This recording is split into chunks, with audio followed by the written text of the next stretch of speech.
वफाकी वज़ीर इत्तलात अताउल्लाह तारण ने कहा है कि बानी पीटीआई के बेटे उनकी सियासी मुहिम ज़रूर चलाएं, इस पर किसी को कोई एतराज़ नहीं, लेकिन वो अवाम को ये ज़रूर बताएं कि उनके वालिद 190 मिलियन पाउंड्स के करप्शन के केस में सज़ा याफ्ता हैं। इस्लामाबाद में मीडिया से गुफ्तगू करते हुए उनका कहना था कि बानी PTI 190 million pounds corruption case में कोई सबूत पेश नहीं कर सके।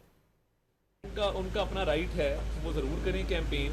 मगर जहाँ जहाँ जा रहे हैं वहाँ लोगों को बताएं कि हमारा वालिद जो है वो मेगा करप्शन केस के अंदर 190 मिलियन पाउंड के केस के अंदर जो है उसको सज़ा हुई है, और 190 मिलियन पाउंड की फैक्ट शीट साथ ले जाएं कि जब भी अमेरिका में किसी के पास जाते हैं, मिलते हैं लोगों को, तो उनको बताएं कि जी ये करप्शन का केस है और ये सियासी केस नहीं है। इमरान खान के हवाले से एक तो 190 मिलियन पाउंड के केस में अभी तक कोई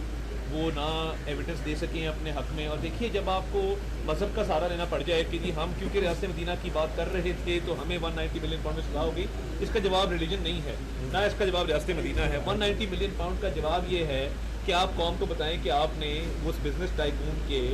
अरबों रुपए किस तरीके से आपने फैसिलिटेट किए, और अगर आपके पास कोई डिफेंस था तो आप डिफेंस देते।